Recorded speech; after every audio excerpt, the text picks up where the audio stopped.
morning, folks. Morning. Yeah, there we go. So that's better, isn't it? Um, Truly a pleasure for me to be here this morning.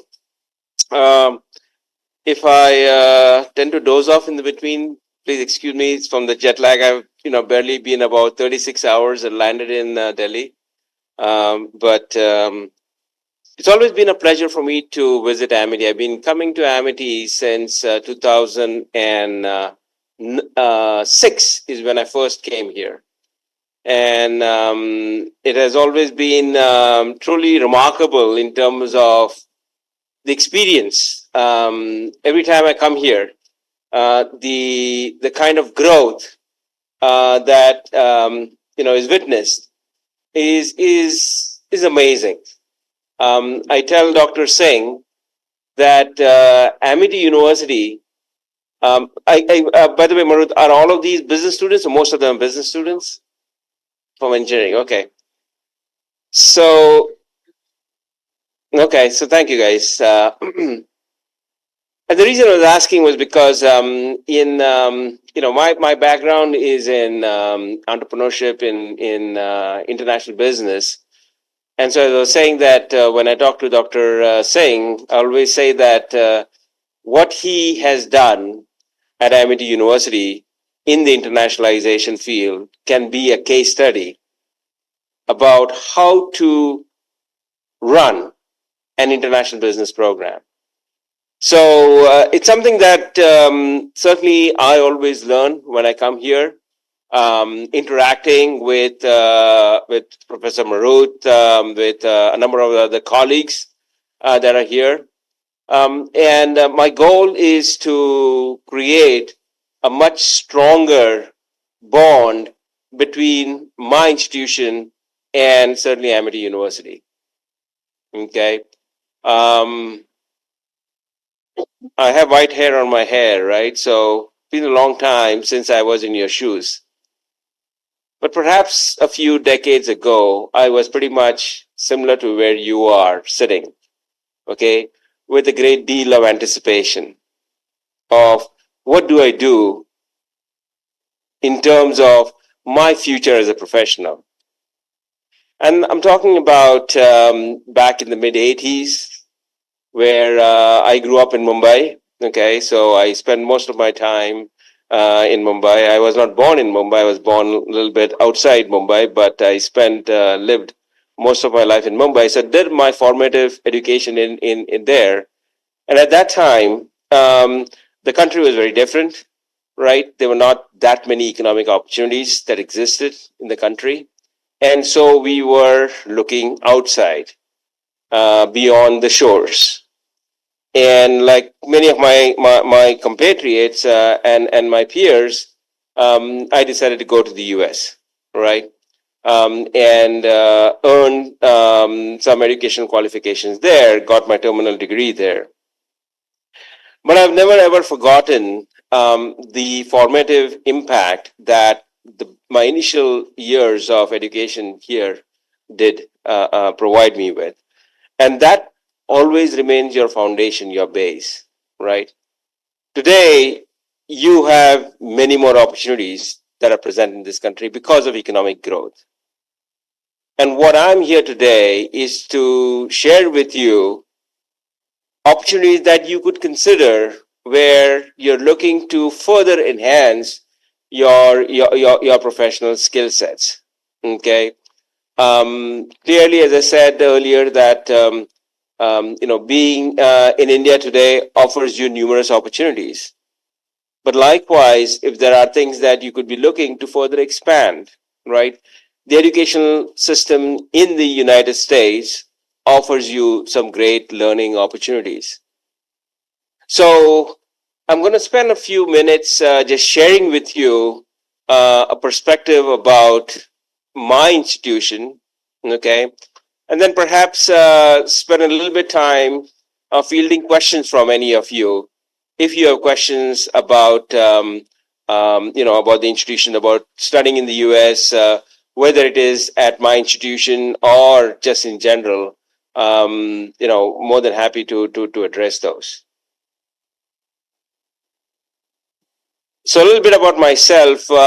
So I've been, in the administration for quite a few years. But at the end of the day, my true calling was as a faculty member in the entrepreneurship, innovation, international business area.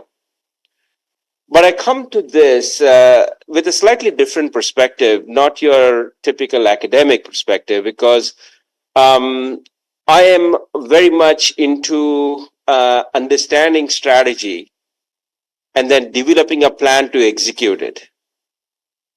Okay. And as a business student, but I'm sure even as other professionals, as you said, some of you are engineering students or in the other professionals. As a professional, it's not enough to only have a theoretical foundation, right? It's just not enough to just say, well, I understand the conceptually how to write a marketing plan or how to develop a business plan. That's not enough. You make your reputation as a professional by taking what is taught to you in the classroom and applying it in the real world, okay, in the professional world. And that is your mark as a professional. That's how you develop your reputation. Where you are, for instance, either when you're as a manager, you're faced with the challenge, you're faced with the problem. Okay, how do I solve this? And yes, you need to use the frameworks that were taught to you in your classroom, because without that, your mind cannot really comprehend things, right? Your mind has a difficult time understanding how do I solve this issue. So you need to have a strong foundation in what you have, right? So the courses that you take right now is crucial to provide you with those foundation. But what is more important is your ability to take what is taught in the classroom and to apply that. So this is where I see myself, so as a faculty member in the entrepreneurship area, in the innovation area, learning models of innovation, learning how to develop new ideas. But what gives me the greatest satisfaction is to take this and apply it. And that's what I've tried to do in my years as an academic. So Professor Marut was mentioning earlier about, well, I've developed a whole set of, variety of different programs. And yes, that gives me the greatest sense of satisfaction, because the satisfaction is not just about the program that I developed or the products that you develop, but rather when you see people benefiting from what you do, right? And that's the hallmark of a professional. When you see what you do is helping change people's lives, that you develop a product, you develop a process, and it makes people's life that much more easier. Or you help solve a problem that is right now unsolvable. That is the hallmark of a professional, and that's what you need to be able to aspire to. And that gives you the greatest level of satisfaction. So not the fact that I'm a dean or I'm a administrator, but the fact that because I am the dean, because I'm in these positions, it has enabled me to come up with ideas that I can then implement and can benefit. So a lot of what I do is about developing educational opportunities. Having gone myself through various challenges, okay, making the transition, I understand. I walked in your shoes. And so when I look at developing programs for students, that's basically what I have at the back of my mind is, what is it that students experience? What is it that they are looking for? What is it that would be the most beneficial outcome for them? So with that, just briefly as to who we are, okay, my university, we are, again, I don't know how many of you are familiar with the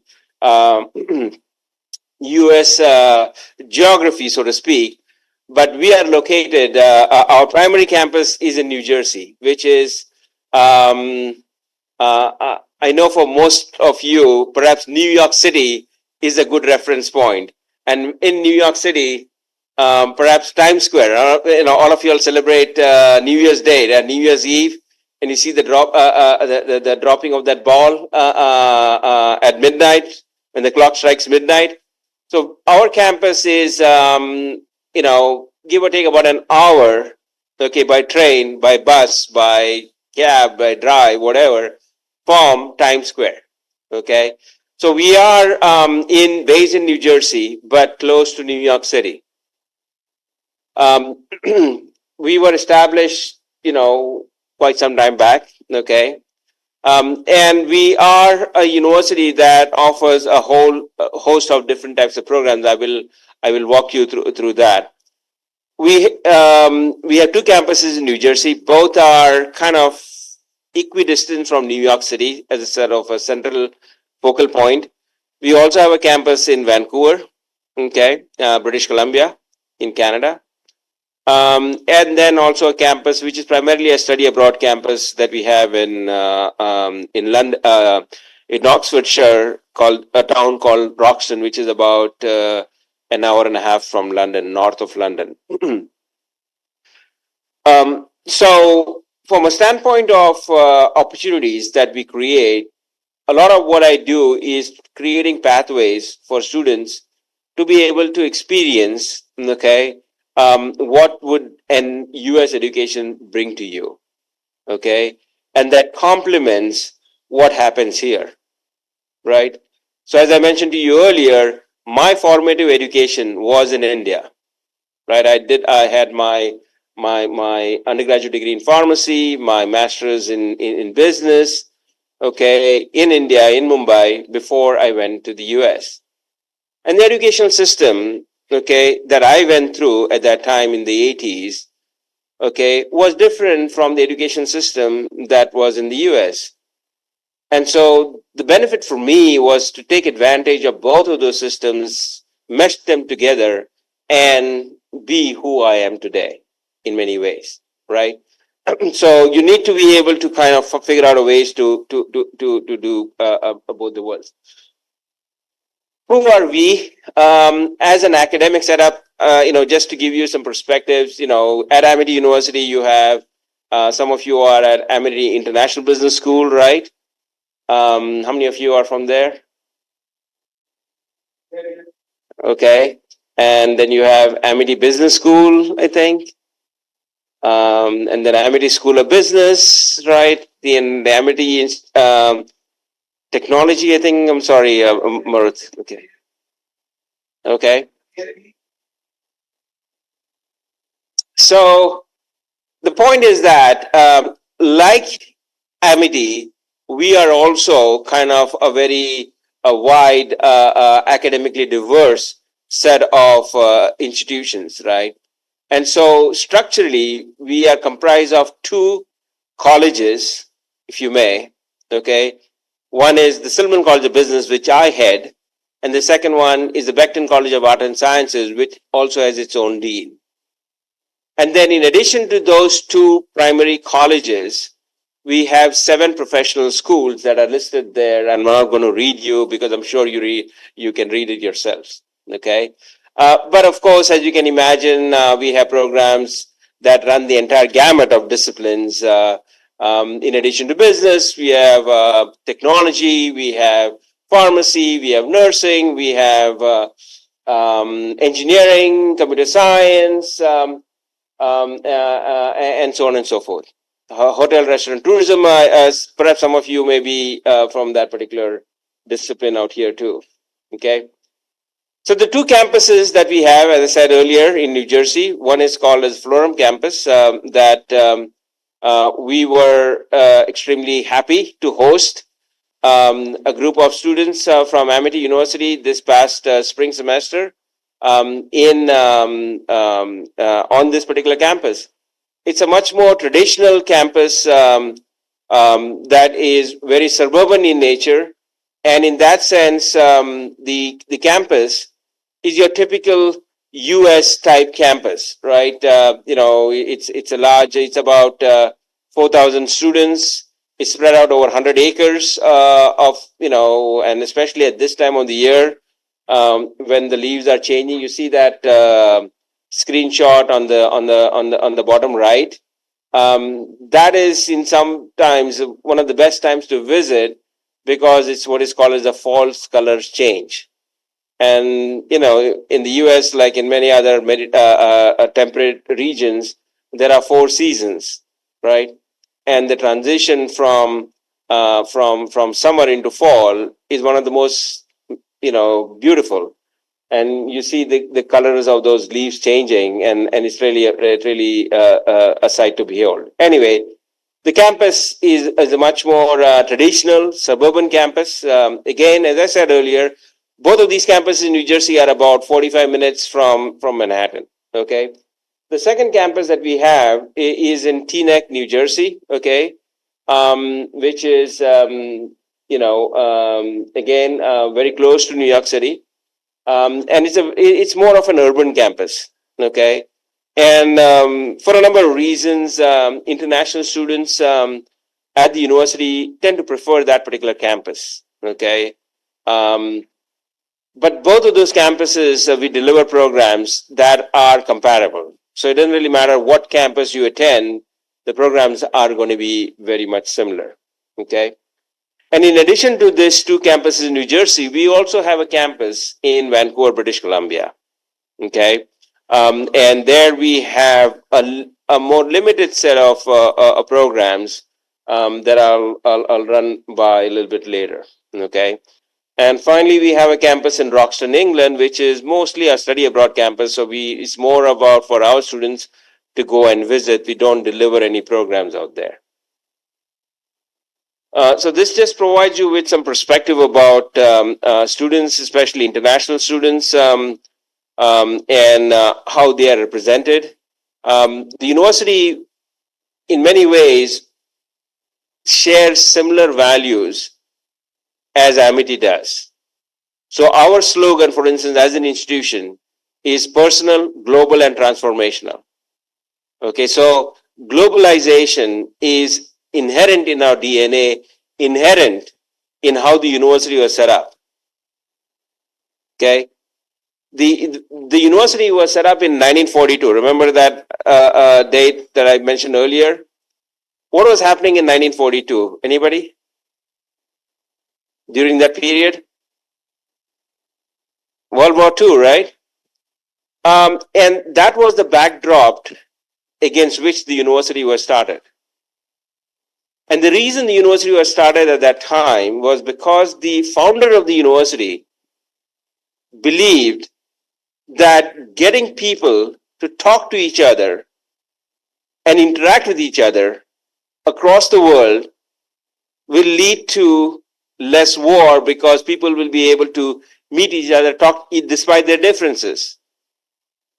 And that was inherent to how we were started promoting sort of international conversations, opportunities for people to interact so that they are less likely to pick up a gun and start shooting at each other. And that was fundamentally is something that we have continued to until this particular day. So international is something that we have been promoting across our programs, across the university for quite a few years. Okay, and as you can see that the number of students, countries has been some almost 80 countries of the world represented on our campuses. So a number of different program offerings that are there that we offer. Okay, so again, this is just a sliver. This is just an example. Since I was told that you are going to be a very eclectic audience from a variety of different backgrounds, I wanted to share briefly some of the program offerings that we offer. So, of course, the first one is the one that I typically oversee, which is in the business school, right? So you have the undergraduate degree in business and the MBAs and so forth.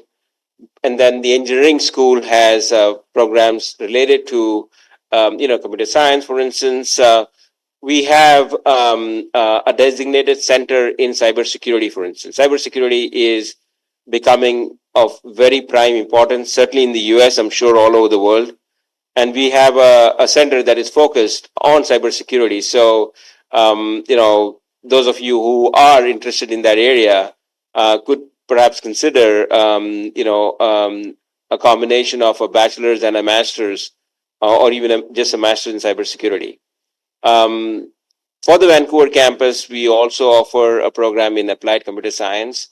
Some of you, if you are in the hospitality industry and are interested in that particular sector, we offer programs there. The School of Pharmacy is very much focused on health sciences. And there are some terminal degrees. So, for instance, you have the occupational therapy, the physician assistant. These are all specialized medical degrees, qualifications that are extremely popular in the United States. And then, of course, we also offer a biology with a biotech concentration. Okay. But my focus is, of course, something that I can speak much more clearly about is a focus in business.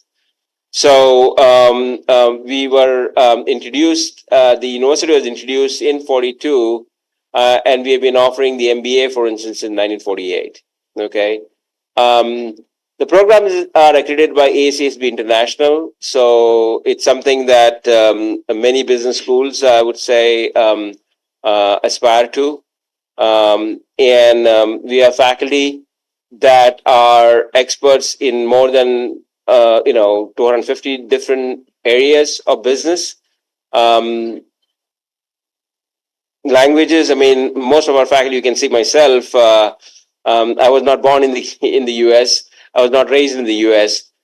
So like me, but I'm not unique there. So I have colleagues from pretty much many from India for sure, but literally from all over the world. So we have a very international faculty, and about 30 languages are spoken amongst them. A lot of focus on not just on the academic, theoretical emphasis, but a lot on the practical too. So anyway, this is just a snapshot of who we are. These are some of the credentials. Again, I just put that there just to show that we take a lot of our responsibilities seriously about who we are, what we do. A lot of focus on innovation, on sustainability, on responsiveness, and that is why we have achieved these various recognitions. So that's what I have, and I thought I'll maybe spend some time taking some questions, perhaps.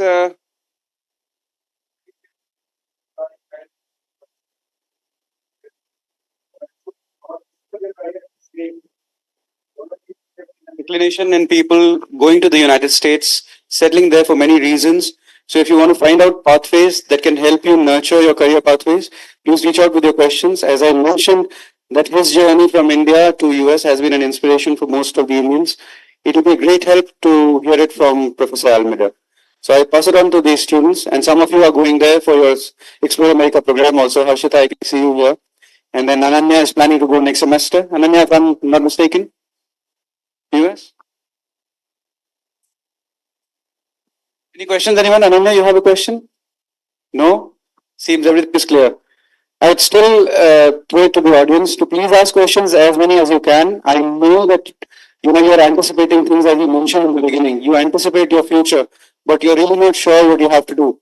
Most of you who've taken admission in the undergrads and the postgrad programs also, you don't know for what reason you've taken. So this is your time to get enlightened. I will put it to the audience again. Any questions you have? All understood? In which year was OBE established? So these students are no any different from the students out there. Yeah. You ask them for questions, usually you will get a deafening silence. Yes, I was about to thank ChatGPT for all the information it spreads across the whole world, and also to Google, because you don't need teachers anymore, do you? Any questions still going around the class? Going once? Going twice? Going twice? Very good. Great. So you're all clear and no personal questions also. Great, sir. Thank you, Maru. Thank you for your time and It's okay. Wish you all the very best. thank you everybody for joining us. Yeah.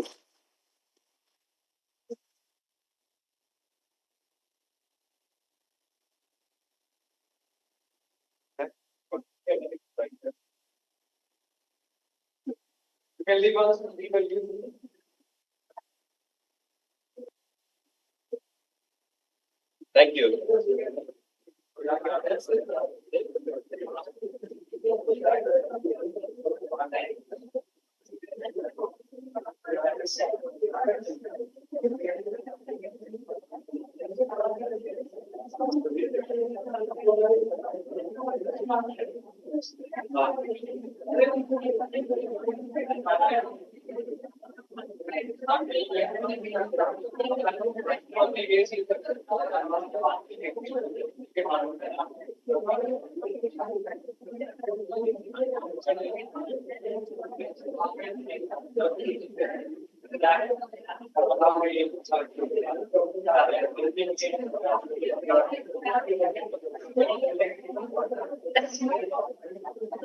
Thank you, guys.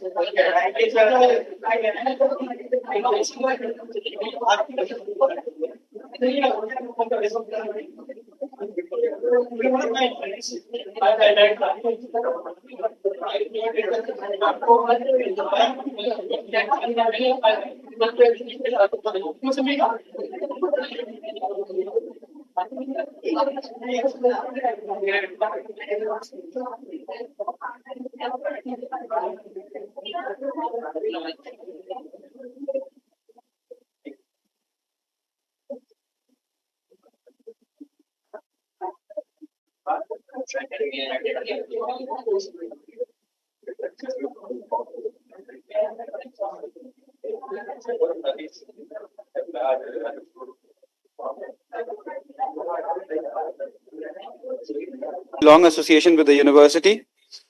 During this period, he has spearheaded a number of firsts at FDU, which come to his credit. There is an illustrious history about Professor Almeida, and I would leave it to his erudite presence today to justify the same. Thank you, sir. We welcome you, sir. Thank you.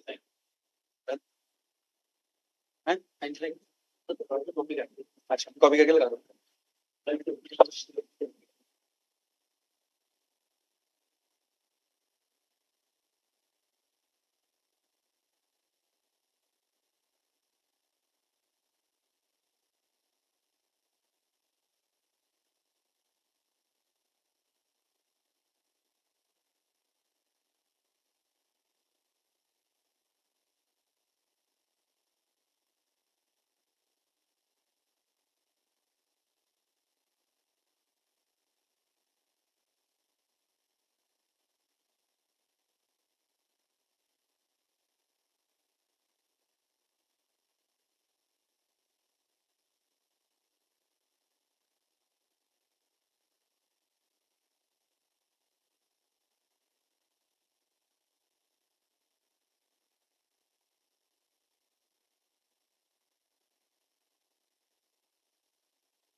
Start, or are we waiting for anybody else? Okay. So, good afternoon.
Thank you.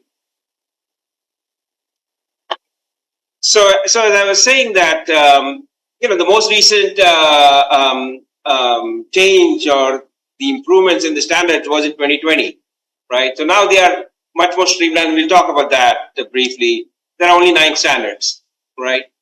So I always had this appreciation for what Amity is and it stands for, and what ACSB is and what they espouse.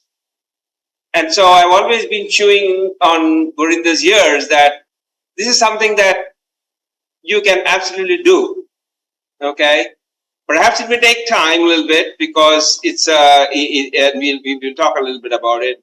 It's a process that is very, very deliberate in nature. But you have all the sort of the founding pieces that is necessary for getting you through over the process. So again, as I've been speaking to him for a long time.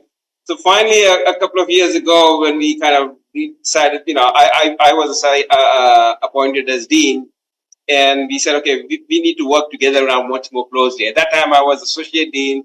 I was directing all the accreditation efforts, so here we are today. Okay, so it gives me great pleasure to share with you, okay, my thoughts about accreditation. And I know many of you are very well versed with the accreditation process. So I don't mean to talk down to any of you, in sharing my thoughts. This is more about my perspective in terms of what my experience has been leading leading my institution to 3 different accreditation cycles. And they were all very successful. So I come to you with a sense that this is something that collectively you will be able to accomplish. Okay? And I have witnessed at close hand, because of my interactions, of what the school has been doing, what the institution has been doing over the years, the commitment of the faculty, the commitment of the personnel. Because ACSB accreditation is not just about, some check boxes. So there are 9 standards, and we'll shortly see what those are. Okay. So it's not just about checking the boxes that you satisfy those 9 standards, but essentially it's a commitment that you are about delivering quality business education. Because in its core, that's what ACSB likes to project itself is. That we are about delivering quality business education. And so if you follow our recipe, if you may, okay, that is provided in these 9 standards, we are confident that what comes out of that process is going to be quality business education that, because ACSB is a global brand, that stakeholders across the world recognize it. So I wanted to share some of these thoughts with you, but spend perhaps more time to engage you in a conversation. Maybe your thoughts, your ideas, maybe some questions if you may have. If I have the answers, more than happy to share. I can't claim that I will have all the answers, but nevertheless. So what I have here briefly in my presentation is sort of, what is ACSB? Why, right? What are those 9 standards that we're talking about, right? What is the process and timeline for doing this? Because of course, how long does it take and so on. And how does it compare to some of the other accreditation that are out there? And perhaps hopefully spend some time having a conversation with you all. Maybe if you have some question that you'd like to ask. Okay. So ASSB, the standards, everything is mission driven. So ASSB has moved away from what used to be a very prescriptive approach to saying that this is what quality education means. And previously there were like more than 22, 23 different standards. If you go back to 2003 and even beyond that. So it was very prescriptive in nature. And over the years, over the decades, they have progressed to becoming more mission driven. So it's more outcomes focused. It's not about you need to follow these routes. And so it starts out with your mission. Perhaps prior to the mission is the vision. So if I were to ask you, okay, do you have a sense for what the vision of Amity is and what the mission of Amity is?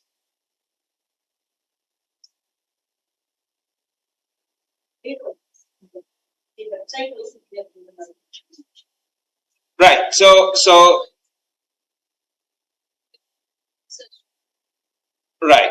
So here you are, where it's not enough to just say this is the mission for publicizing it to the external audiences.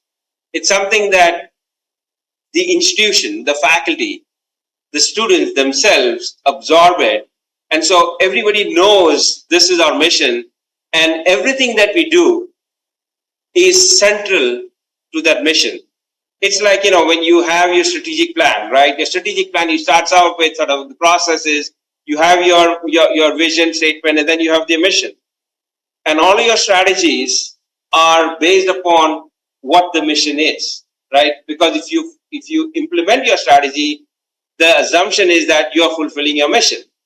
And then from your strategies that you define, you create, okay, what resources are required?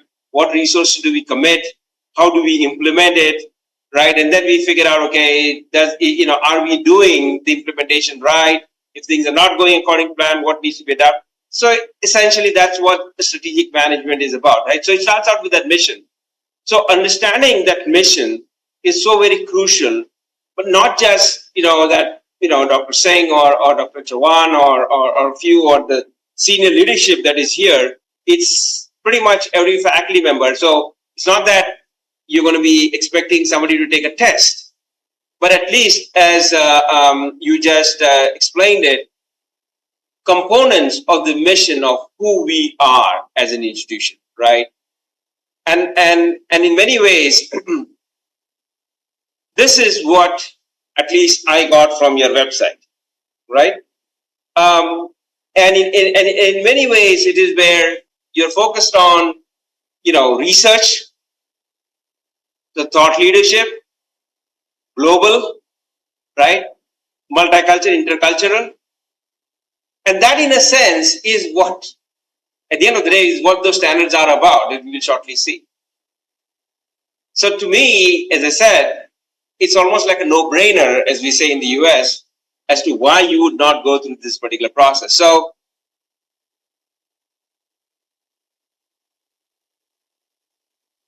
what is ACSB, right?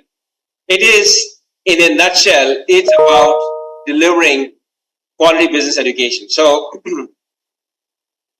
at its more core, and fewer than 6% of schools globally have achieved that distinction. So here is a brand that is being increasingly recognized, not just in the US, okay, but globally. And it was in 2020, I think, that they went to, it's no longer, so previously AACSB meant the Association to Advance Collegiate Schools of Business. That was, so AACSB was an acronym, right? Today, it's no longer an acronym, it is the brand. There is no Association to Advance, it is AACSB International, that is the brand. And that is what it is. It's no longer broken down into what does this mean. Okay, AIBS is Amity International Business School. It's no longer an acronym. It is ACSB is the brand. Okay, and so what is this brand about? It is, of course, beyond the quality. I've been attending ACSB conferences for more than a decade now. And the number of schools from across the world, the deans that I meet at these conferences, is truly remarkable. I was looking up the other day and I saw that even in Pakistan, there are 2 schools that have achieved ACSB accreditation, which I was completely floored. I mean, I've never expected, a place like Pakistan to have nothing to be, demeaning or whatever about the country. But I was just surprised that even in a place like Pakistan, there were 2 schools, business schools, that were ACSB accredited. No, I knew you would ask me that question, but I'm so sorry. I can't respond. But maybe I'll give you the answer in after we get to the presentation. Any ideas how many schools in the US in India are accredited? So if I share it with you this morning, then you should then just hold your silence for now. Any guesses? 5 in Delhi are there. At least 5 in Delhi are there. In Delhi there are 5. Yes, that's a very good. So I guess, sir, because you are in the need to have this information, you are very much close to the number. So there are 21 schools, okay, as of right now, that are accredited by ACSB. But I can tell you this, that the number of schools that are going through the accreditation process right now are perhaps equal, if not more. So within 2 or 3 years, okay, you will be seeing a doubling at least of those schools. Okay, so I won't hold the suspense for you. Okay, so okay. I think Great Lakes also, I think they recently got it. If they have not been updated on the system. Great Lakes.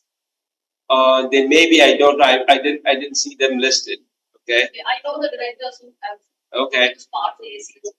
Okay. No, yeah, you're right. AMPA, not ACs. They got it. Yeah. So because they would be listed there, and I didn't see them, but I said maybe I missed them. Yeah. But these are the schools. So what do you think? How does Amity compare to these schools? Honestly, I mean, do you feel that you are at least their peers? That you are at least in the same league as them? I'm not asking you to say whether you are above them, but at least are you swimming in the same pool as them, in the same ocean? No, it's not. I'm just, so this is more of a perception issue, right?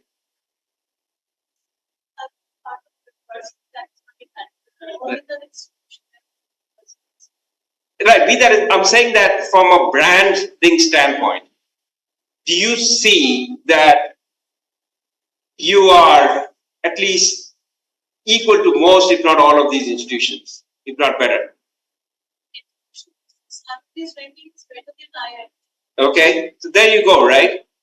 So my point here is that if these schools have achieved it, why not Amity? And that is what I've been, kind of chewing in Dr. Singh's ears. Why is it that you are not say, yes, we are committed. And so there's been a momentum now, okay, in the past couple of years, that we need to be doing something about it. And yes, perhaps maybe 10 years ago, the process may have been a little bit more, I would say arduous, may not be impossible or difficult, but arduous, right? Needed to do certain things. But right now, I think a lot of what you are doing essentially fits into the accreditation standard. We will go through it, okay? So there are a total of 9 standards, okay, in the newest, the 2020. So as I said earlier, the 2020, they significantly modified and streamlined the standards. So there are 9 standards, and they are divided into 3 groups. And you can intuitively understand what those three groups are. Okay. The first one is more about who you are as an institution. Okay. What is it that you do? Why you do what you do? So as we said earlier about the strategic planning, right? Because that we all know, as certainly as business school professors, that and some of you are from is everyone affiliated with at least the business school or right? So okay, you can say that more broadly. That so as business school professors, we understand the importance of strategic planning, right? The importance of vision and mission and so on, strategies and implementation. So that's where it starts out. Okay. So the first set of standards is talking about what's your strategic planning.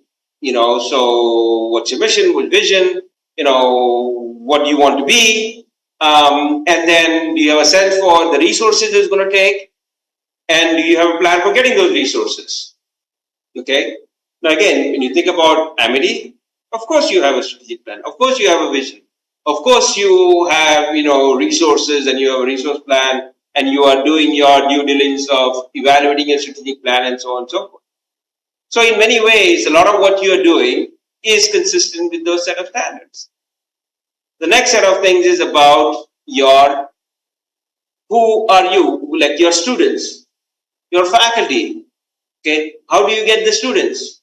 Who are the students that you serve? How do you get the faculty? What kinds of qualifications do they have? Who are the staff? Okay, what kind of developmental opportunity you're providing your faculty, because they need to be continuously current in what they do, right? So what they're teaching in the classroom is something that the kids, when they graduate from here, will be able to have the best possible skill set that they can hit the ground running when they go and start working at companies or starting their own business for that matter, right? So that is the next set of standards.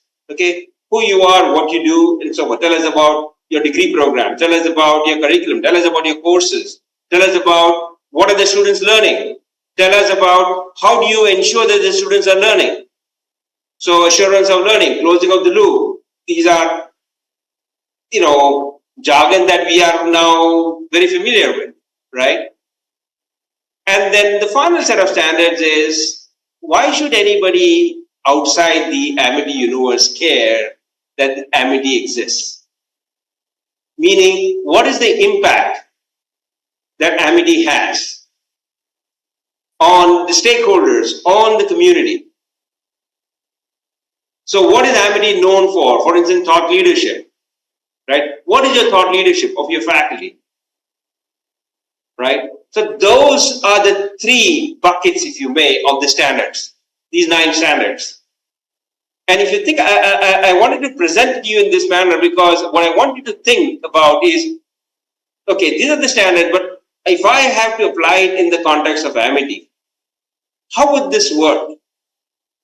And hopefully now then the picture starts becoming clearer that, hey, a lot of what we are doing is essentially consistent with what the standards are expecting us to do. So basically these are these 9 standards into 3 categories. Okay. First standard, strategic management innovation. Okay. This is about learners. Okay. Your students, your curriculum, your faculty, your resources, right? And finally, the thought leadership. I can send this slide deck to you. Okay. So it's not proprietary, so can of course share this with a lot of more. This in a nutshell is what the accreditation is about. These 9 standards. And as you can see, pretty much I would bet, may not be my home, but I would make a very good bet that you are doing a lot of these things, if not all of them. So the first set of standards basically is about, as I said, mission impact. So it's about aligning your strategy, defining your unique role. What is distinct about Amity, for instance? Okay, and then okay, do you have enough resources? So yeah, you have your campuses, your buildings. Okay, do you have facilities? Do you have you bring students? Do you have proper classrooms? Do you have outside the classroom? So you have student common areas. You have places where maker space. All things that contribute to learning. Okay, support services. If students have difficulty, where do they go to seek support? Right? Those are all the kinds of resources that you would be expected to have to be able to do what you need to do. Okay? And of course, then, a set of faculty, and not only faculty, but also staff. Okay? Driven by what it is that you want to do. So everything, as I said earlier, is centered around your mission. Okay? The next set of standards is about your program, your curriculum, your AOL, right? Assurance of learning. So what are your program learning goals? How do you assess those learning goals? Okay? What kind of academic structure do you have to support faculty to continue developing? So for instance, where you encourage faculty to present their research at conferences, okay, you provide development opportunities for your staff, you provide development opportunities for your students. Okay, so if students run into trouble, maybe you offer tutorial facilities. If they have, let's say, personal difficulty, maybe you offer some kind of mental health counseling, and so on and so forth. So all those kinds of support services that you provide, right, to enable students to keep on learning is part of this particular, making sure that they are progressing on that learning journey. And then teaching effectiveness, right? Again, what are your policies to ensure that your faculty are maintaining currency in the classroom? Do you, for instance, evaluate, observe your faculty when there's somebody, I'm sure you all do this, a faculty teaching, somebody goes and observes the faculty, their interaction, right, in the classroom. Are they doing what they're doing? Is somebody looking at the syllabus, making sure that the syllabus is still relevant, current, topics being covered? Is there a continuous improvement going on? Those are things that part of your normal academic process you would be engaged in. That's basically what this calls for, right? And then the final set of standards, okay, is, as I said, about the impact. Like, okay, your faculty are doing scholarship, like, who cares? Why is it important, right? So how is it contributing to your thought leadership as Amity University that perhaps uniquely fits your vision, your mission? So essentially, it's about then using your thought leadership to engage various stakeholders, whether those are employers, right? The companies that employ your students, whether it is with entities, let's say government entities that provide funding for specific projects. Okay, so all of these things are essentially represent your external stakeholders that they are relying upon you on your thought leadership for doing what they do. So it is your reason for existence, if you may, the value that you are creating in society by your presence. So engaging in the stakeholders, having them explain what is it that you do is important for them is important, right? And finally, okay, it's about nowadays a greater emphasis being placed on what is our responsibility to society as such, right? So not just sustainability, but also responsiveness to society. Okay? And that's it. Those are the 9 standards. And as I said, I bet you that a lot of what you are doing is consistent with this. So ACSB standards, ACSB accreditation is not so much about a checkbox. It's about, presenting a story. It's like, when you say we write a research paper, right? We start out by saying, what is it that we are studying? What is it that we are researching, right? And then we say, why is it important that somebody should study this, right? And then we go and look at what everybody else has done, sort of the literature review, right? We look at do a literature research, then you come up with a theoretical model, you collect data, and you present that data, and then you are trying to interpret that data, and then say, okay, well, does it support your thesis or not? And finally, you come up with a conclusion.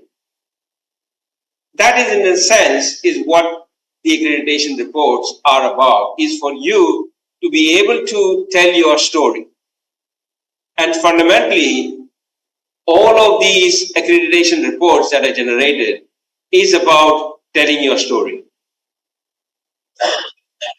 So think about it like, your corporate annual reports, right? The corporate annual reports, you open an account, it's always a very, very flowery language of, oh, well, we are doing this, we're doing that, and this is the impact, and blah, blah, blah, all of those things, right? So these reports, the accreditation reports that you prepare, is about telling your story. And yes, there are formats, so there are 9 standards, so you need to be able to format it appropriately. But fundamentally, that's what it is. And that's the way is, in my opinion, the best way to be looking at it as an accreditation process. Because if you're going to be looking at it as standards and check boxes, it can get very bureaucratic, can be very, sort of intimidating sometimes, and unnecessarily stress-provoking. Whereas when you approach it that, hey, this is who we are, this is what we do, and this is why we do it, then it becomes a much more straightforward narrative that you can take great pride. Hey, I get up in the morning and come to work here because I believe in what we do. And I want to tell people why we do what we do, why I get up in the morning and come here. And it's your story. That's basically what the accreditation has been now been made to. So as opposed to a focus on, this standard and that standard and AOL and closing of the loop and all of those things, yes, they are important. Yes, it is important to show what is it that your students are learning. How are they learning? Show me how they are learning. Yes, those things. So the assessment of learning is important. Faculty qualifications are important.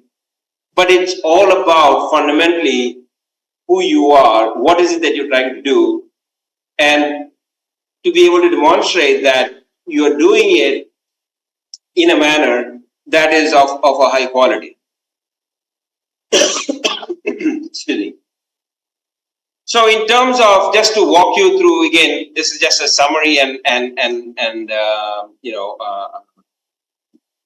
so I presume that you are already, again, I've spoken to a few of you, you say that you already are a member of ACSB, right? So maybe if you're not maintaining your membership, annual membership needs to be done. But first and foremost, you have to be a member, so you need to maintain membership. Okay, so I don't know who is responsible for overseeing this, but that needs to be clarified, and that's the first step, to be able to make sure that you are at least the Business Education Alliance member. Now, after that is an important question that needs to be solved or addressed. Not so much solved, but addressed. And this is the second one, which is you have to submit a unit or accreditation application. Okay, what this means is that Amity University right now is an entire university. Okay, so the default accreditation for ACSB is going to be Amity University. Okay, so everything that Amity University does in the name of business education. I'm talking about degree, not if you're doing certificates, if you're doing executive training, if you're doing whatever else that is not degree driven, is excluded from accreditation. So you don't have to worry about that. But any degree, undergraduate or graduate degree or doctoral degree that is offered by Amity, okay, university, will be by default under the scope of accreditation. Okay. But they also allow you to what is called as the unit of accreditation, meaning that now you have ABS, ASB, AIBS. You can choose to say only, okay, well, only AIBS is going to be ASB accredited, or only ABS is only ASB. You select and you say that that is the unit of accreditation. But if you do that, you have to be careful, because they will allow you to do it provided you can demonstrate that the schools that are being excluded from the scope of accreditation are not piggybacking on the accreditation of the one that is being accredited. Well, they will be, there are various ways in which you do it, but it can be, so what they will, first and foremost, so when you submit that application, they will review it and tell you whether that is doable or not. Meaning you have to first show them how you're going to be doing it.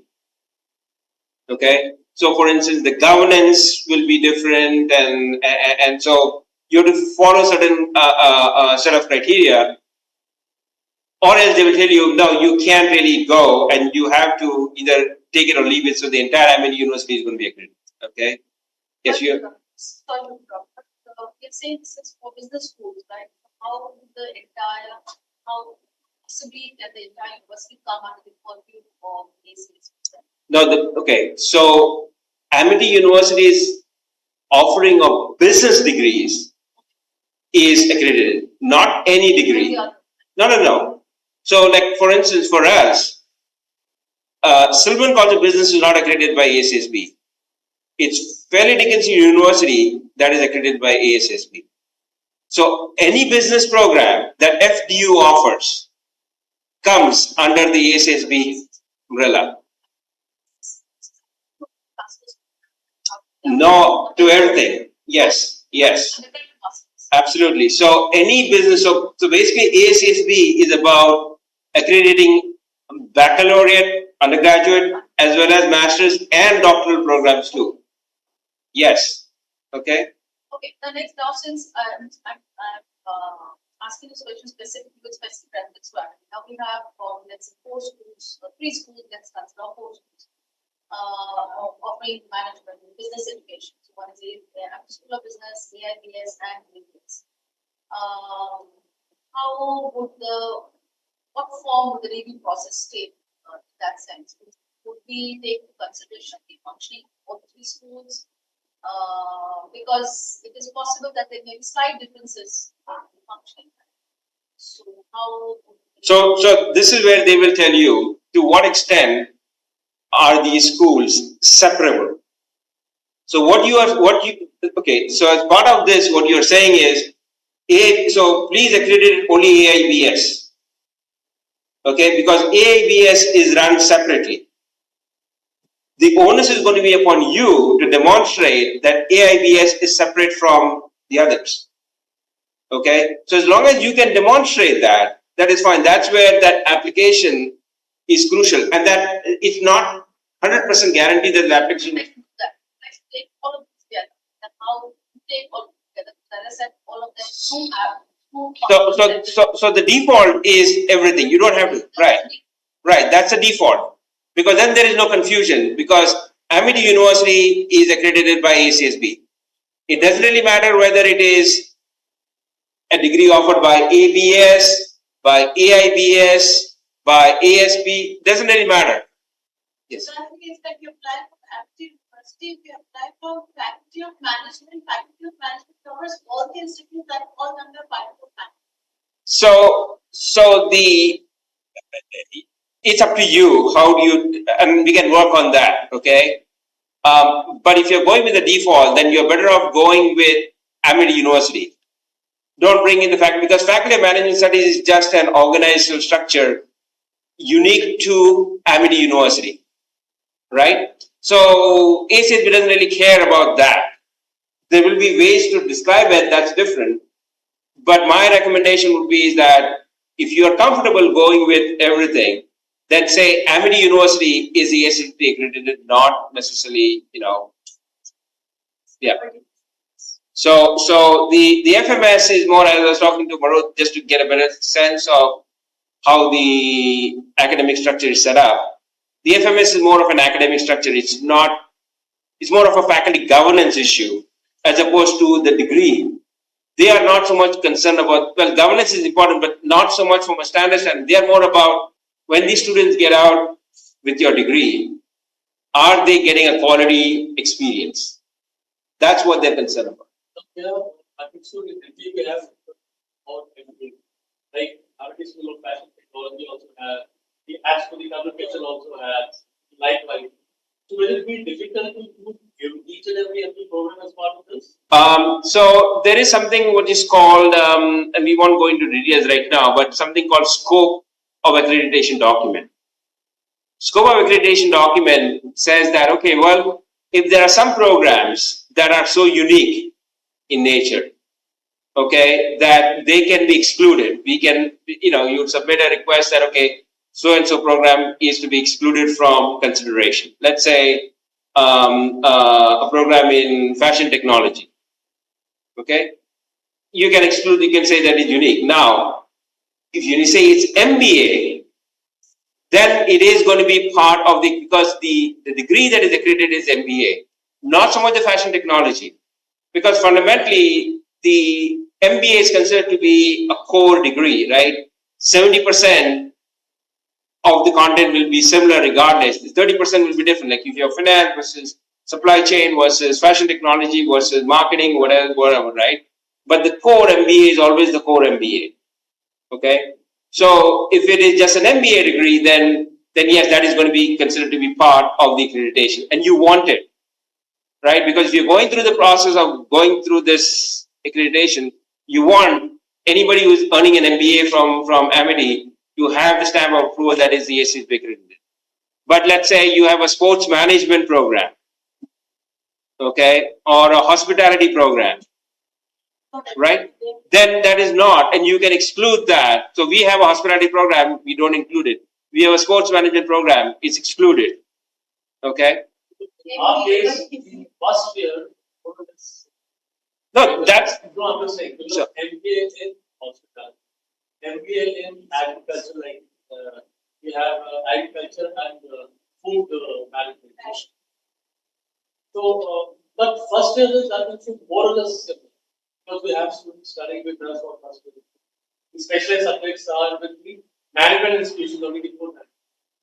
So I can say that at least 50 or 50%. And even when you go to the third and fourth semester, we have again the core subjects like static management, sure, MIA, management action. So clearly about 60%, yes. So I would say that again we can if we decide to go down this path, right? My sense is we can figure out how to make it work, because at the end of the day, if it's an MBA, right, 60, whatever, 67, 65, 70%, whatever of the courses are the same. The question is those specialized areas, you can provide an explanation, meaning that, okay, let's say something in MBA with a focus on agricultural economics. Okay, I'm just making this up. Okay.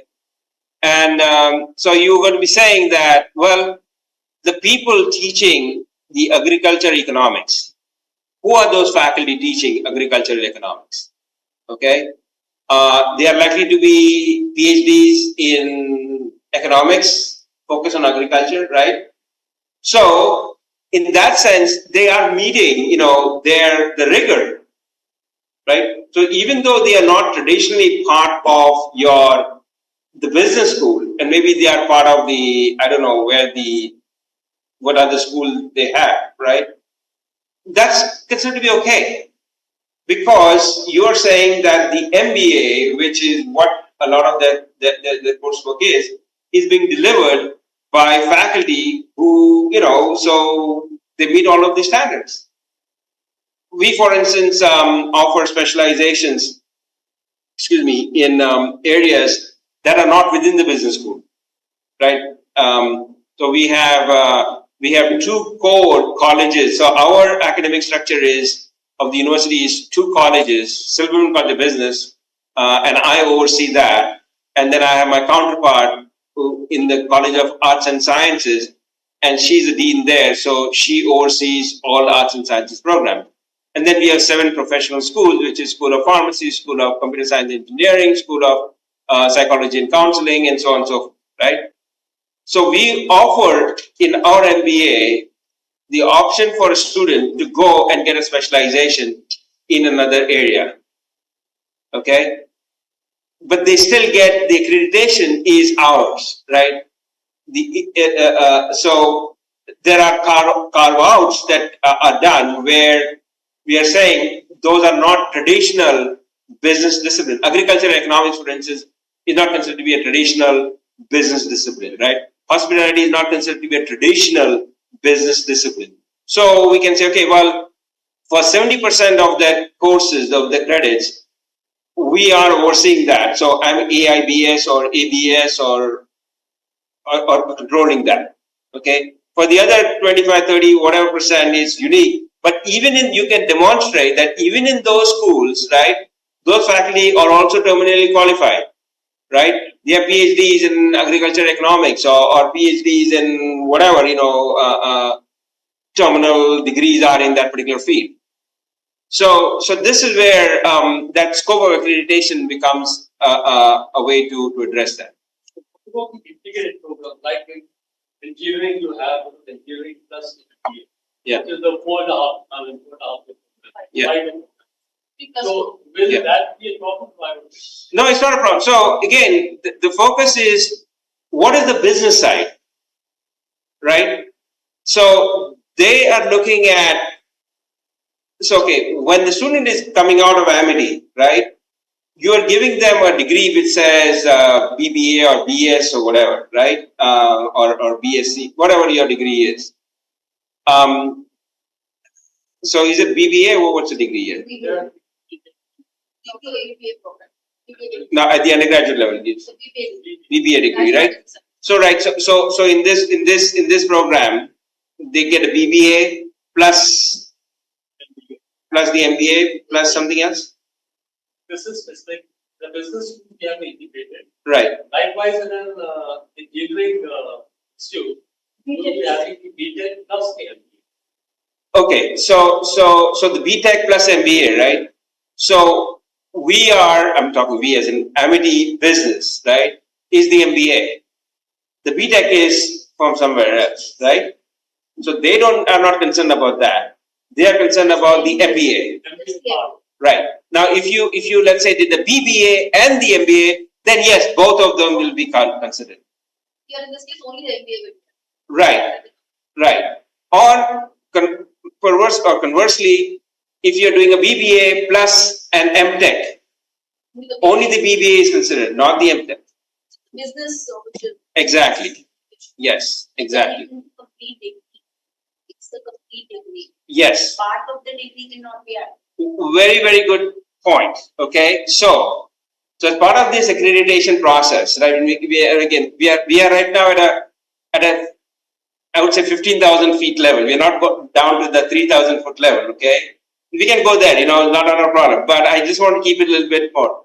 But you raise a very good point. Okay, which is that in that scope document which I mentioned earlier, when you say that ACSB Amity University is going to be, we want Amity University to be accredited for all business programs, but we offer certain programs that are like business but not quite business. So we want you to exclude these programs, and you can request that. And there are like 3 or 4 reasons that you offer why you need to exclude that. So, for instance, let's say you can say hotel, restaurant, tourism. Well, they have a specialized accreditation of their own. so we don't need you guys. Or the program is highly specialized, and there is no reason for people to be confused between the business program and the sports management, so you exclude that. So yeah, so you provide explanations for why it is to be excluded, and it can be excluded. Okay. And then related to the question that you also raised, I'm sorry, I didn't get your name initially. What is it? Ruchi. So as you said, Ruchi, right? For a program to be accredited, a minimum number of credits have to be in business. So when you have programs that are quote unquote interdisciplinary in nature, okay, if they don't meet that criteria, minimum number, minimum proportion, then they are by definition excluded. You don't even have to worry about it.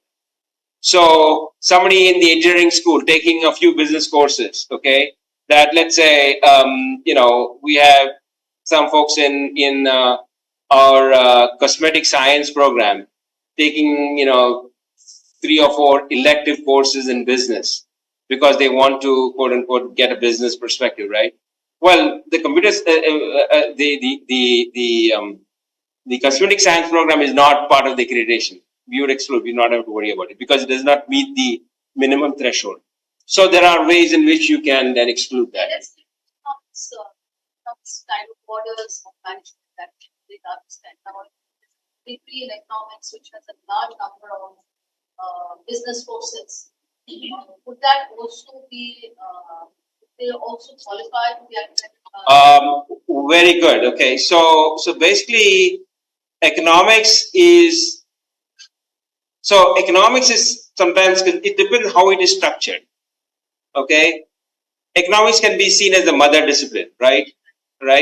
As an academic discipline, and then it is not kind of looked upon as primarily a business degree, right? But if the economics is sort of, let's say, applied economics, or business economics, okay, then yes, that would typically be considered to be a business degree, right? But if it is economics as in policy, economic policy and so.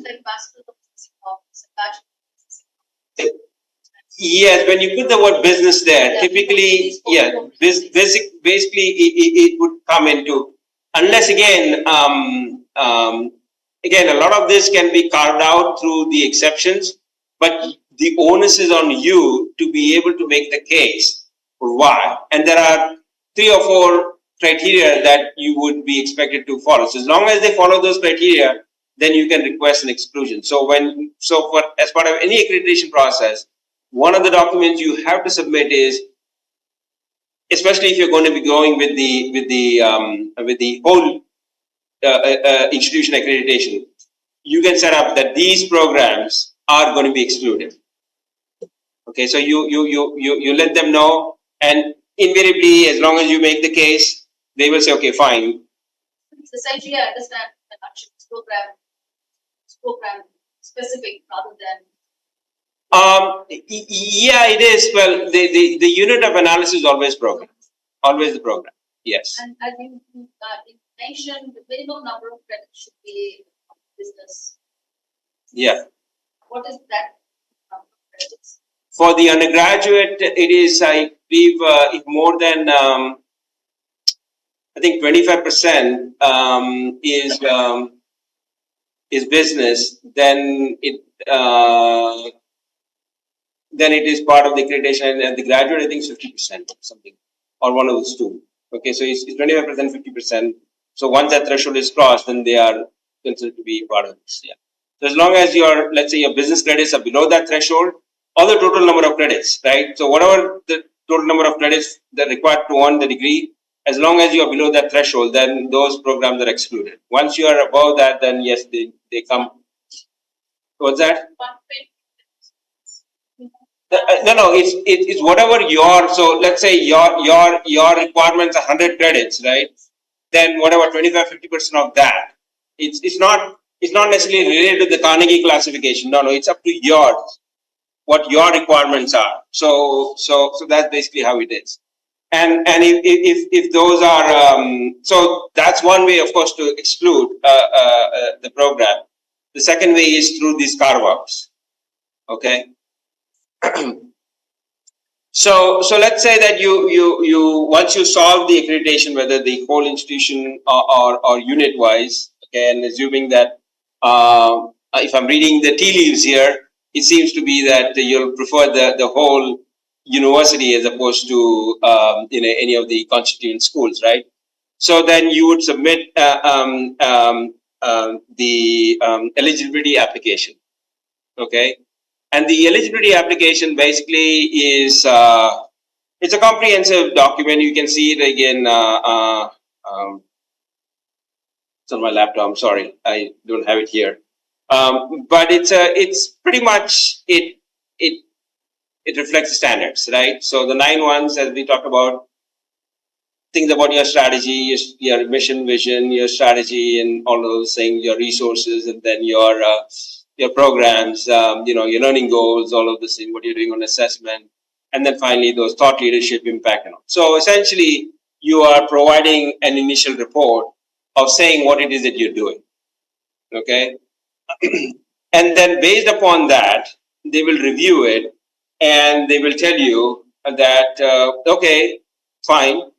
It seems that you are, making, likely to be a candidate for accreditation. So you can proceed with submitting your SCRs. Okay. These are the so-called self-evaluation report. So the initial self-evaluation report. Okay. So. At this stage, suppose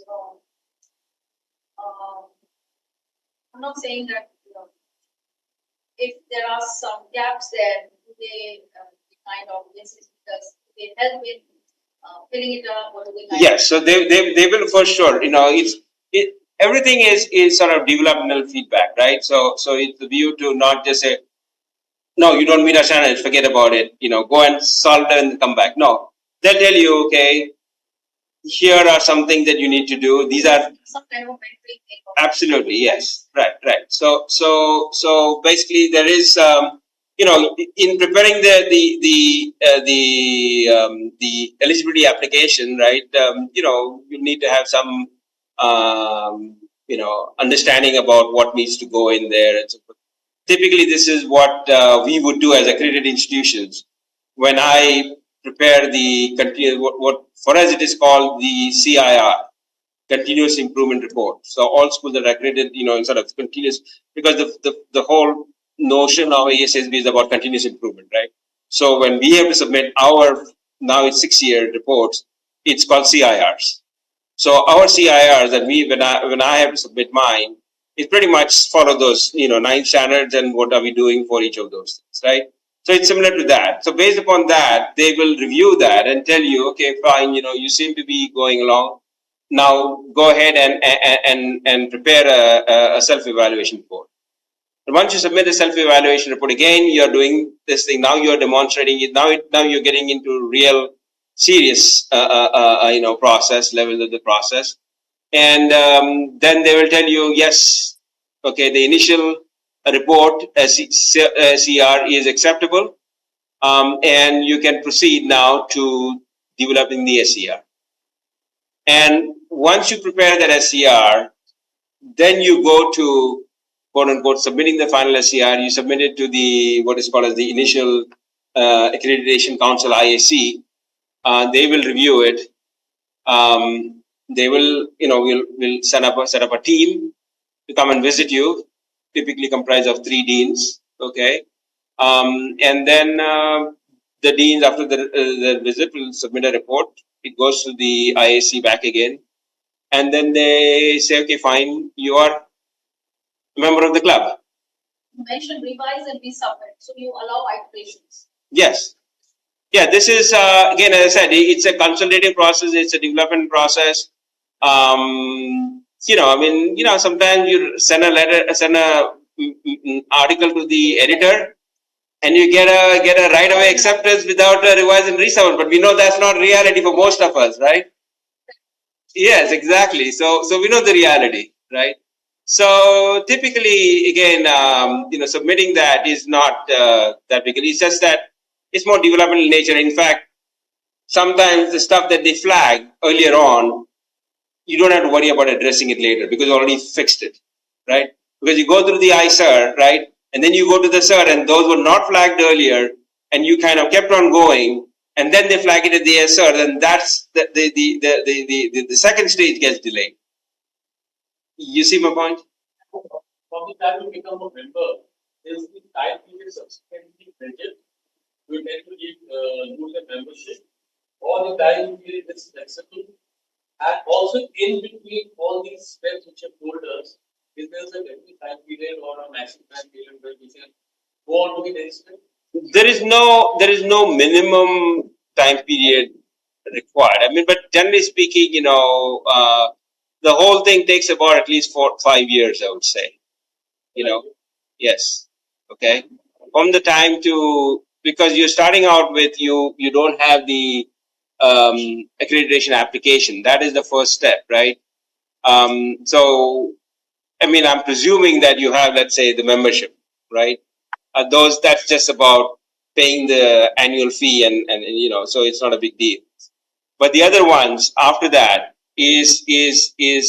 are required. But this is why, again, as I said, I know there are a number of schools right now going through the accreditation process in India, and you know, and I mean, I met quite a few of them at just this past. I was not able to come last time to Inbush because we had the dean's conference in Barcelona, and Dr. Singh was insisting, no, you should come to Inbush. I said, I'm sorry, I can't be. They have not flown technology, so I will not be able to come to Barcelona, and I got to go to the dean's conference. I had to, and also come to Delhi. So. But there, I met quite a few deans from Indian institutions, and and they were at various stages in the process. So I would say that within the next 2 or 3 years, I mean, that number 21 is going to be increasing. As I said, I was surprised with two again, and I know maybe this comes across as very demeaning, but I was surprised. Maybe it's it shows my ignorance about the educational system in Pakistan. That I was surprised that Pakistan had two accredited schools right now. Okay, so 21 in India, I would think that that's likely going to be doubling up in the next 2 or 3 years, and more kids, and even your own stakeholders are going to be, what they're going to be asking you. My opinion is, why are you not ACSB, right? And that becomes a difficult question to answer. I mean, is that, well, we are high quality, yeah, but so then why are you not there? Why are you not part of that group? Which, and at the end of the day, and I'm here. Yes, I don't represent ASSB, but I would certainly be a strong advocate for ASSB. Okay, because I have seen how it is a way for us to come up with education programming that is valuable, that is perceived as high quality. So a lot of the programs that I've developed, okay, is based upon having that understanding. Okay, if I were to come up with a quality program, okay, and I want to assure my stakeholders that we're delivering to them a quality program, how do I ensure I do that? To me, the ACSB label is a good way from an external validation, but also in my mind, if I have to conceive a program, how do I come up with the program? How do I design that program? And that to me is what this whole accreditation process is about, and I took it at liberty, as I said, yes, I to some extent do believe absolutely in the value of the ACSB process. I just did this comparison between ACSB and ACBSB. Okay, my understanding was that you have this, right? We had You had it. You no longer have it. Okay.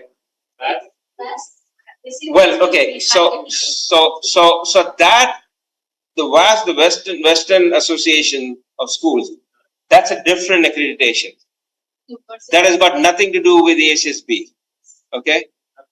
No, I know, but because what to me that is what in the US context it is comparable to what we have in middle states. So the entire US is divided into different zones. If you are a school in the Northeast, right? So let's say that you come to New York or New Jersey and you offer programs, degree program, not just business, any program, any as a university, right? That you have to be approved by, let's say, the Department of Education, higher education in the US, right? Because if not that, your students are not going to be eligible for financial aid and also, which means basically that you're not going to be able to admit any students. So that accreditation is for us in the Northeast is called Middle States Association. In the South, it is called Southern Association of Schools, so SACS. In the West, it is what you have. So your Western Association is limited only on the West Coast. only on Yes, for any, as an institution. It has got nothing to do with so you can't take that and come to the East Coast and say, well, we have Western Association. It will not be applicable. The only thing you would do is, let's say if you offer online programs, okay, then yes, because you are going to be saying that, well, we offer the programs out of California or Oregon or on Washington, okay, and we are delivering it from here. So if students in New York log in, that's not our concern, but we are a West Coast school. So all that does is an accreditation for offering in that region. Yes, yes. So that's basically what it. So there are. I'll verify this, but there are 8, I believe, 8 such. So you have the Northeast, you have the Mid Atlantic. We have the Mid Atlantic. You have the Southern. You have the Midwest. You have the Western. You have the Southwest. And maybe there's another one. Then there is one which is for online schools, I think. So, okay. Since you said this is applicable to regions of the United States, right? Which one? The West. Yeah. Divisions that you mentioned. So if a university outside of the United States has this accreditation, how does it help? Honestly, I don't even know. Okay. In other words, I'm not being flippant in my answer. Okay. Right. Because what I'm getting at is that what that accreditation allows you is, I know that if you are, let's say, based out there, then you offer degrees there. But if you don't maintain any presence on the West Coast, and let's say that you don't have a presence in California or in Oregon or in Seattle, right? What does that mean? Right? That is not very, very clear, okay, to me. So you need to be able to have, so if you have, let's say, a presence in the region, then yes, you can offer, programs there. Okay. So, but if you, let's say you very candidly, probably very, very candidly. Yeah. I'm here in India and I have that. Yeah. How useful is it? To whom? To where? For what? I mean, how does it enhance my potential? For what, though? Okay. Who is the demographic you're serving? Let me frame my question the other way. Okay. So why does it matter to an Indian student here that you have an accredited program on the West Coast? That's the question I'm asking. Okay. If a student from India passed out with this education that we need, and we goes to a university in West Coast, Will it help? Will it help for the education? I don't know, because right now you are accredited by UGC here, right? UGC is a governing guideline. We are accredited by NAC. So NAC or UGC, whoever gives you your your stamp of approval, right? Okay, so as far as the US, as far as we are concerned, yeah, that's all that matters for us, because you are an accredited institution in your country that is accredited by the authority that is in your country. That's all that matters to us. Whether you are in the overseas or not, it doesn't really change for us. But we say that we take that's part of our public and standard. That is different. Okay, so if you're going to be using it as a basis to justify, okay, that you are, so I can see that. Okay, now, if you have aspirations to start something out there, okay, and you want to do, then yes, absolutely, right? So as part of your global strategy, if you want to create, because coming up with an accreditation, okay, in the US through WAS or any of these things is not easy. Okay, so I don't want to trivialize it. Okay, it is an important imprimatur, but the question is for what? If you are going to be, let's say that you decide that as part of your global expansion, you want to come there and start offering courses and programs out there and target, maybe not even right now, but eventually you want to target learners out there. Once you get through this, then you are, let's say, receive the Department of Education DOE approval, right? Now, maybe you can admit students and deal with financial aid issues and so on. Like, I'm talking about not Indian students out there, local students out there who are eligible to receive financial aid and so forth. So it's a different kind of a ball game in that sense, right? From a quality seal of approval, yeah, I mean, of course, to the extent that an overseas, quality seal is valued in the marketplace more generally, yes. AC is a little bit different, is because it's unique to a particular discipline, right? So it is unique to business, and pretty much any business school around the world will get that. So the approach is, I would say, at the end of the day, what is it that accreditation is designed to do fundamentally?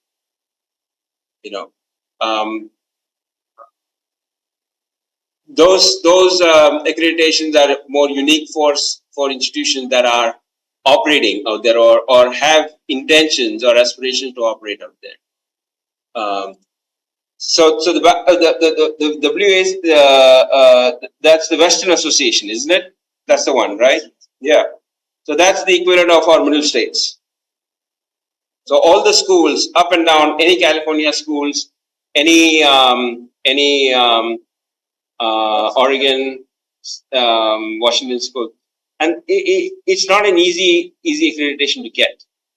We are going through our middle stage process, so we are being visited next month, and the chair is visiting next month, and the actual visit is next year, for the entire university. Part of my homework this evening is to read. So I got the draft report that I have to read, like 130-page document. I have to go through it, looking at all the standards and so on. So middle states, and I know Western Alliance is also the same. They are not easy. The fact that you have gotten it is quite impressive in that sense. Yes, I know. What's that? Yeah, it's kind of very rigorous and quite and that applies to any amity degree, not just business. It applies to every degree that is offered by the university. So yes, so I don't want to trivialize that, but it's not comparable because as I said, we have middle states and we're going through that. Without middle states, we cannot exist.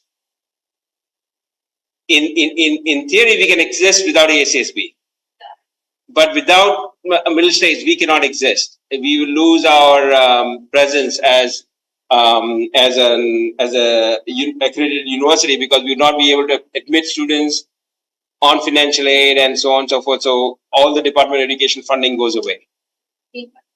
Yeah, absolutely. Yes, I see you're an OB researcher, right?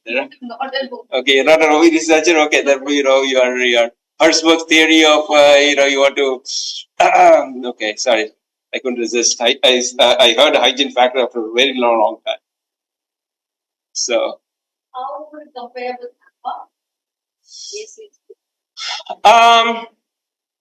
it's different. Again, it's interesting is that a lot of these accreditation bodies are again. I'm by no means I'm an expert on AMBA. Okay, so I'm as much as I understand ASSB, I don't know. I know a 10,000, maybe 5,000 foot level view of AMBA. I know ASSB at the rubber meets the road, but not so much for AMBA. But my understanding of AMBA is more of they do a lot of emphasis on professional, emphasis, which kind of interesting to me is that ACSB is also has gone down that road now, right? Which is inevitable because a lot of this is driven by stakeholders, right? Stakeholders are driving like, why should we hire your students? Like, who cares? They have an MBA or they have a BBA or they have a BS in business or whatever degrees do you offer them. What do they know? Okay. And what do they know? There is a significant evolution now that what goes on in the classroom is not enough anymore. So there is a greater recognition, especially in the US, on experiential learning. So internships, co-ops, and so forth, right? So all of these accreditation agencies now are moving towards that, more of an outcome based. So tell us where your students are graduating, okay? What kind of placement rates? I mean, previously, 10 years ago, forget about, we never even bother with placement rates. I remember when I went to business school in India, when back in the late 80s, placement rates were important at that time, okay? So that was the most important. In fact, sometimes it doesn't really matter what they taught you. It's okay, wherever you're getting placed, okay? That realization is coming now to the US. Okay, and what we have found out, for instance, is that students getting an internship are much more likely to be able to get placed than students who don't have any experience done, right? So a lot of these standards are now moving towards that. That's why those last three set of standards, which is about stakeholder engagement and responsiveness and so on and so forth. It's about that, right? Why should companies care what you do? Okay. Oh well, we are a source for that talent development. Well, then yes, that's what matters, right? So AMBA has been pretty much was there on more on the sort of more of the practical side. I think ASSB now has also moved towards that. But the reason I think that they have still maintained their sort of perceived, hierarchical prominence compared to AMBA or Equus or any of these others is because they come with a very strong, rigorous set of criteria. So, for instance, the whole notion of, out here, when I went to business school way back when, most of our faculty were working executives, right? And had most masters. Nobody had, PhDs were like rare, right? Now you go and most schools will broadcast that they have PhDs, right? PhDs was never required by Equus or by AMBA or any of these others. It was pretty much driven by, because ASSB emphasized that, academic rigor, was crucial. That drove, okay, a lot of the doctoral programs to flourish, and the demand for doctoral, research and the importance of scholarship. And now I know that MBA and Equus are also emphasizing scholarship, even though they accept more of the practitioner scholarship. So ACSB still requires you to be focused on, academic. So they give you a little bit flexibility in terms of whether it is your research can be either applied research or basic research, of course, but also a third type of research is called pedagogical research. So the expectation under the standards is every school will at least have a complement of their faculty who is engaged in pedagogical research. Okay. And then when you look at your research, you are still expected to identify, okay, whether your research is contributing to practice, okay, contribution to theory, okay, development, or contribution to teaching. So you need to be very, very clear as to what kinds of research that you do, right? But a lot of that emphasis was because of this, the importance of looking at, okay, that you're publishing in reputed journals, you're not publishing anywhere, and you're not in this so-called predatory journals, okay? So when you look at your own, criteria, right? You are not accepting faculty now publishing anywhere. You're expecting them to publish in recognized journals. Where does that emphasis come from? It is from these standards, right? Because that's pretty much driven most of it. So the drive towards hiring PhDs, the drive towards getting faculty to be more scholarly active, has come from the impetus from the accreditation.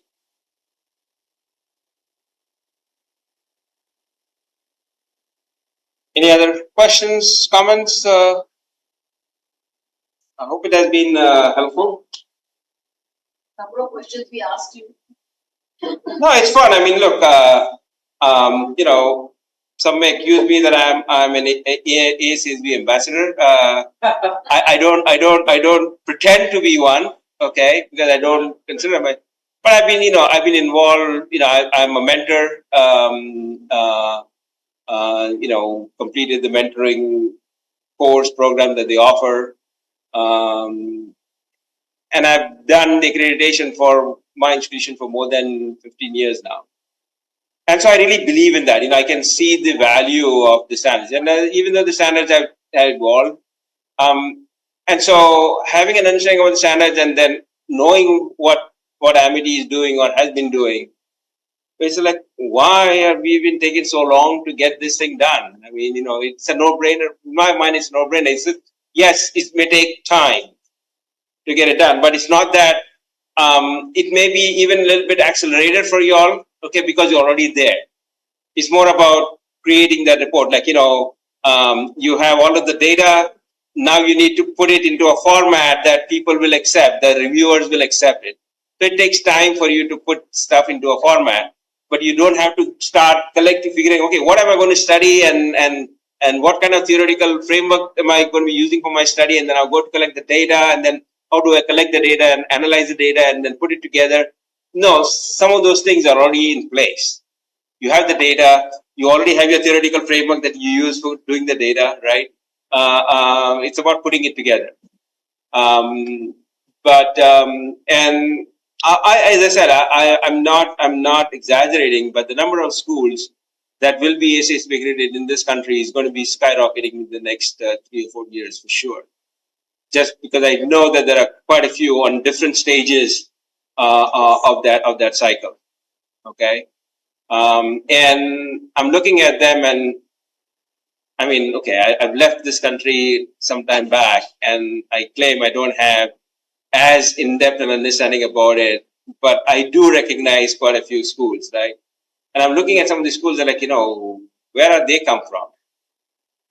But if they are in the process of getting there, they believe in that, and I'm seeing you guys, I mean, like, why are we not there? So I really hope that, but fundamentally it has to come from the faculty.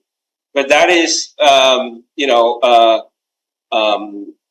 is something that they are very particular in noticing. It should not be somebody that is the administration pushing, because the administration wants it. Okay, all administrations want it because they recognize the value of the labor, right? From a prestige standpoint, from a brand standpoint, from employers are looking for it, and then if everybody else has it, you were talking about hygiene factor. Maybe SCSB becomes a hygiene factor. I'm not kidding. Okay, sort of, it's no longer a point of differentiation anymore. It's a requirement to do business, right? So that's the way I look at it more. Like I don't look at, oh well, wow, cool, we are ACSB accredited, only 6% of school. No. If you really are, consider yourself amongst the global schools that offer quality, then you should have it. No reason for you not to have it.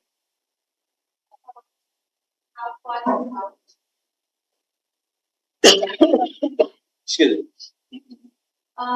Sir, in the eligibility criteria, point number 2, that we were discussing the background information and I think comparison with the 5 schools. So, sir, mission and vision was there as one of the key matrices when I was looking for it. But in comparison with the 5 business schools, sir, is there any structured key matrices in which we can compare, or we have to align ourselves by looking at all the schools? That was a part where I got most confused. I'm sorry. So to answer your question, are you referring to these 5 schools? Yes. Okay. So what's your question now? Sir, I'm just asking, is there any defined key matrices on which we can go for the benchmarking? So, it is saying we have to compare with 5 case-based. Okay, I get your question. Okay, so you're asking from a peer schools. Okay. That's a very good question, actually. So when you it's called a list of comparison schools, right? So there are 3 sets. Okay, one is your peer schools. Okay, one is your competitive schools, and then is another group is an aspirant schools. Okay, so peer schools are schools that are like you. So you may think, okay, well, I don't know, you guys can tell me, okay, that maybe all of these are your peers, right? So they are all your peer schools. You can say, okay, like, well, we are like them, and they're not exactly like you, but they're similar. Like, okay, maybe they do similar things. Maybe they offer similar kinds of degrees. They reach similar types of students, okay, or the students go and get placed in similar places. So there are various ways you can say, okay, they are similar to us, right? So they become then your peer schools.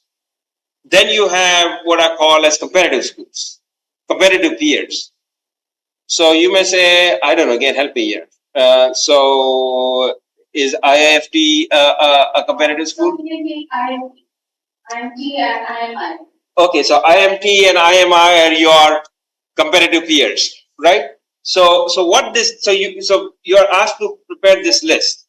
I'm just asking, is there any key matrices defined, or we have to search? Because, so what our mission and vision is the quality education in transcultural and at a global aspect.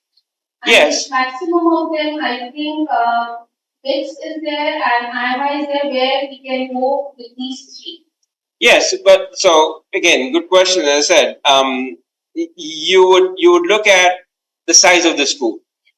Let's say that across AIBS, ABS, ASB, you are talking about 25,000 students. I'm just making up the number. Okay, whatever the number is, 20,000 or 15,000, and then you have let's say IIFT is like 1,400 students. then it's not truly, a same, right? Because they are, your scale is different. If you offer, like 3 different versions of the undergraduate degree and 7 different graduate degrees, and they are only offering 2 graduate degrees, then again, it's not quite, a peer school, right? Because they are operating here, we are operating here, they are not quite the same, right? So the space in which you occupy is going to be different. So yes, there are metrics. So number of students enrolled, size of the faculty, number of degrees, all of those things factor in to your point about the metrics, right? But you could include them as part of your competitive peers, okay? And then you may say, okay, well, and then we have the aspirant peers. These are schools that, if I were to dream, this is what I would like to be, or this is where I would like to be. In next 3 years, this is where I would like to be. In 5 years, this is where I would like to be. So, okay, I want to be, I don't know, London Business School or Stanford or whoever, okay? Now, you have to be realistic, okay? If you're going to be saying, okay, well, I have aspirations to be Stanford in the next 5 years, I mean, are you able to, is that a realistic goal? And do you have what it takes? How far are you in that process? Show me your strategic plan when you're planning to be like Stanford in 5 years. So when you identify your aspirant schools, you want to take those kinds of metrics into place. So maybe I want to be this, and it is a realistic goal. So what the difference between the competitive peers is that when the peer review team is developed for your visit, nobody who you identify on your competitive peers list can serve on the peer review team. That's it straight becomes so they will not allow, ACS will not allow, will take this for your own protection, of course, because you don't want your peer school dean to come to be your person who's coming to see whether you're doing right or wrong, right? And there is a lot of information that you're going to have to share, so you don't want that information to be going out there to the public. So invariably, the peer review team will be selected. You will be asked for input, for nominate people to serve on your peer review team, and you will of course never include somebody who is your competitive peer, and ASAs we will not include them either. So that's where competitive peer becomes important for you to identify. But bottom line, do we have to go through all these schools that are available for the ASBs, and then compare it with the mission and vision, where you find the matrices as per us? Yeah, but I think that is a little later in the process. You don't need to worry about that right now. So that is when you're getting ready to, let's say, identify who your aspirant schools are, who your competitive peers are, and so forth. You can, for instance, include all of these as your aspirant. So there is no hard and fast rule, is what I'm saying. So in other words, you don't have to justify why IIFT is on the list and IMI is not. Okay, even though they may be similar. As far as ASB, okay, Almeida University said IIFT is on the peer, but IMI is not. Okay, fine. I'm not going to argue with them. So they don't bother you with that particular aspect. It's just, okay, you can come up with, say somewhere between 12 to 15 number. All that you are saying is that we are like them. Okay, you are like them. That's all. But I would not stress out too much about figuring out, oh, well, is this exactly defensible or not defensible? As long as they are in the neighborhood, TK, it's not a problem. The thing that they are more concerned about nowadays is the last set of standards, 7 to 9. Very, very important. 7 to 9 is becoming very, very important. Thought leadership, okay, and impact. And this is what you all do, right? This is you know, where is it?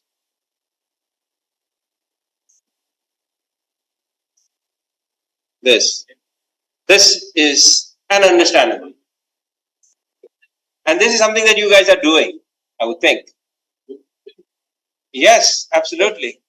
Yeah, one of the things I saw on your website, you had thought leadership, and I was saying, wow, that is interesting. Okay, now I think the thought leadership was more at the Amity University level, not necessarily only in the business school, but still, even talking about thought leadership is basically what this is about. There's especially number 8 and 7 and 8. Okay. Any more questions? Well, I hope it has been helpful.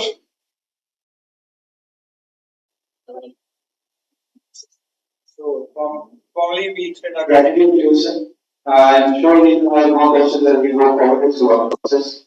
So, we'll be prepared for our questions, the quality needs and the resident schools. But we're thankful to you for this very educated and detailed presentation. And it gives us some food for thought to carry on further. Thank you everyone for joining. And they know my email address, and some of you have my cards. Feel free to drop me a note if you have any follow-up questions, or if I can help answer. More than happy to, because I would really want you guys to be there to get that label, because it is something that you guys deserve. Let's put it that way. And it can be done. It can be done.